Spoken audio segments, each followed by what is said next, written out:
This is Newcap News with Lauren Pullen.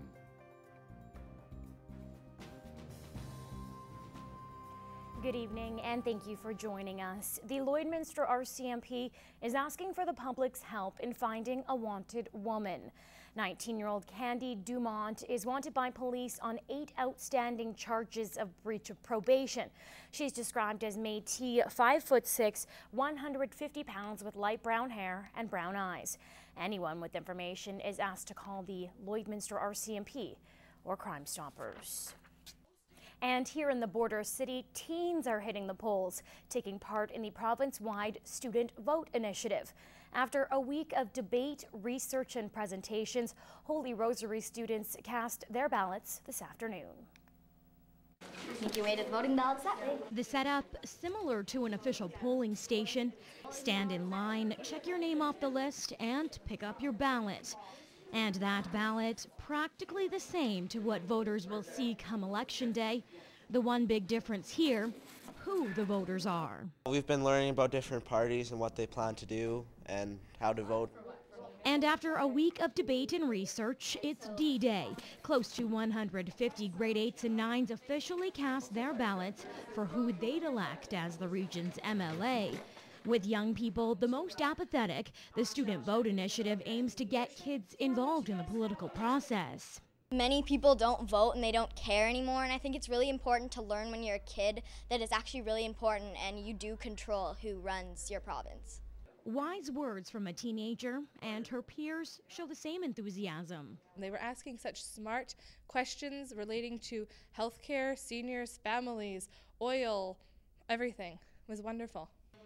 And knowing the issues themselves, now these teens become the teachers. They were educating their parents, some of them, so it was wonderful.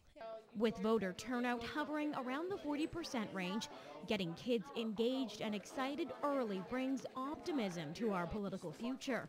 And just like everyone else in Alberta, these teens have to wait until Monday to find out who they'd elect to run the province.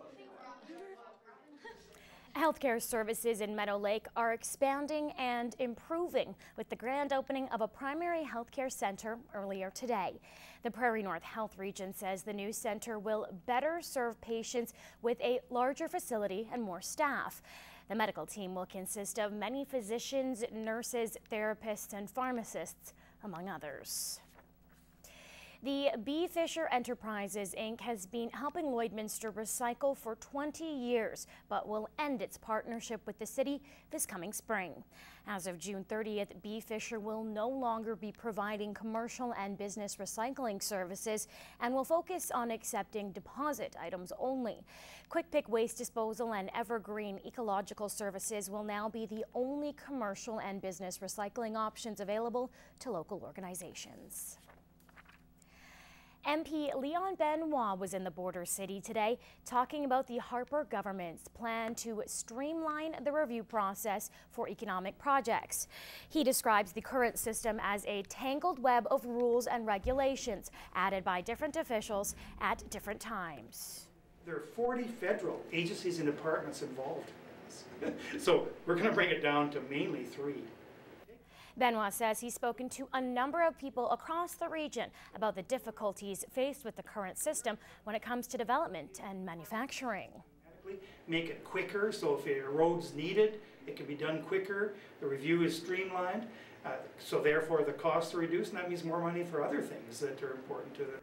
The system overhaul is intended to prevent unnecessary duplications, moving towards a one project, one review process. And Gerard joins me on the desk now with our first look at weather and what can we expect going into this weekend? Well, we just got to get through this little bit here of this rain that we've been forecasting since the middle of the week here. The wind gusting today. Once we get through that, it's going to be all good, alrighty? Let's see what we're looking at here. Overcast conditions, some light showers during the course of the day. A bit more of it, though, in the Battlefords and Cold Lake and area. Those winds have eased off, though, but at one point gusting east-southeast, south-southeast, anywhere from 15 into the 30s, and the humidity down from in the 90s down to 89% at the moment. These are the conditions we're dealing with. Some more light rain coming down in Cold Lake and area, and so too in the Battlefords, but we're still sitting at our high temperatures today. Details of all that's coming a little later on in the cast. Coming up, local teens show off their skills at a regional competition. That story after the break.